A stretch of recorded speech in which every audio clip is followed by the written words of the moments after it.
thought I would do a little video on, well, it'll probably be longer than the song, but some explanations or discussions of some of the things in this song because in many of these old songs there are things that I have to look up because I don't know what they mean and I like to know what I'm singing about. The uh, the first stanza doesn't really have anything strange in it except the phrase "when Jonesy got a phone." Now, if somebody said that, you would expect him to mean that he, you know, went to the store and bought a phone. But in modern terminology, we would say he got a call.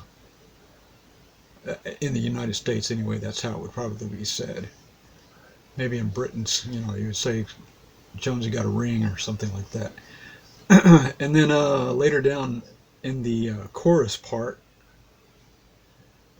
phone down to Brownie. Of course, that's not too strange. That's using phone as a verb now instead of a noun. A funny thing in this song, in the original sheet music, when Jonesy got a phone, it's just Phone. But but in the line phone down to Brownie, where it's used as a verb, they begin it with an apostrophe. It's apostrophe Phone. I don't know why they didn't use an apostrophe on both, but that was something I noticed. Uh, that's about it for the first stanza. The second stanza is the one that had a bunch of stuff in it I had to look up. uh, Chaffing dish is spelled Chaffing, so I assume it's supposed to be pronounced chaffing. When I looked it up, that was it's listed everywhere as what I would say is a chafing dish with only one F. I have seen these being used before, but I didn't know what they were called. And this is a device with a probably a metal bowl or a metal uh, pan of some kind with a small flame underneath it, an alcohol flame or something like that. That's it's put on the table to keep food warm, or to actually cook it right there on the table as you're eating. I didn't know that. I mean, I've seen them used, but I didn't know what it was called. So that's something I had to look up.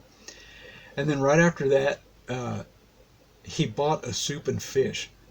Boy, this one, when I saw this, I was thinking, well, this is supposed to be an American song. That sounds like it could be Cockney slang or something. But it's not. Apparently, it's an expression of American origin that's no longer used. But a soup and fish is a man's formal evening wear, like a dress suit or a tuxedo, which you can see by context. He had it on him several times, but not outside his door. It was something that he had to put on. So I figured it was some kind of clothing, but that expression soup and fish, I'd never heard that before, and apparently, it's no longer used.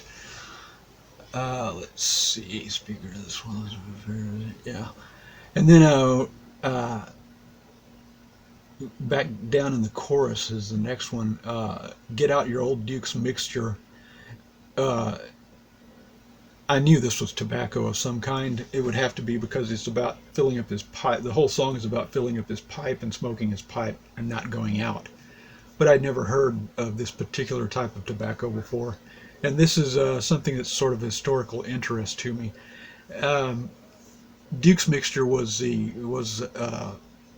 tobacco that was started by I can't remember his full name now, but he was known as Duke.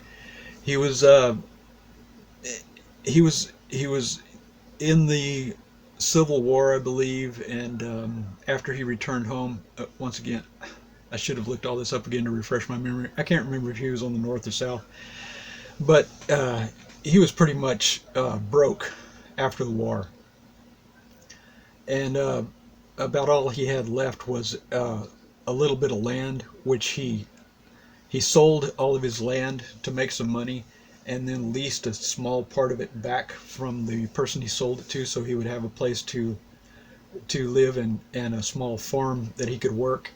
And he had the only other thing he had left was a small barn with some tobacco aging in it.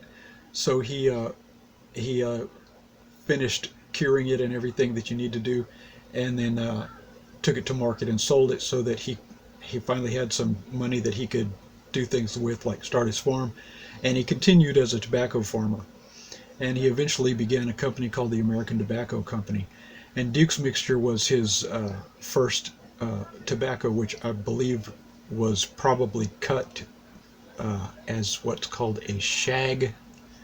Of It's a kind of cut that allows the tobacco to be used for either pipes or roll your own cigarettes. Uh, his original tobacco that he sold was Virginia, most likely Virginia tobacco. There's several different strains of tobacco, and if this was a mixture, it was probably Virginia and Burley, I would assume, and it would probably be about the same kind of thing as the some other old American tobaccos like Carter Hall or Half and Half or Prince Albert. My great grandfather smoked Prince Albert. Unfortunately, I don't still have his pipe. That would be a really nice keepsake. But anyway, Duke's Mixture also came to be used as an expression for anything that was kind of a mishmash or hodgepodge of odds and ends put together, usually to mean of lower quality. And it would sometimes even be used to refer to baseball teams or football teams if they were like a mixture of maybe a couple of good players and a bunch of bad players or something like that. So they might be referred to as a real Duke's Mixture. I think that's all I have to say about Duke's Mixture. Uh, when your pipe goes out, smoke your Meccas instead. Mecca was a cigarette. It was a cigarette made with Turkish tobacco, which is another strain of tobacco, not necessarily actually from the country of Turkey, but that's what it was called. And those were also made by the American Tobacco Company. So I kind of wonder if this song was ever used to market American Tobacco Company products. uh, I think that's it. It was an interesting song. It was very difficult to play, and I know I made lots of mistakes in it, but I've been practicing it all week, and I kind of got tired of trying to do it better, and so I just decided to get it over with. Cool song. I like it. It's kind of funny, and has a nice title, nice theme. Thank you.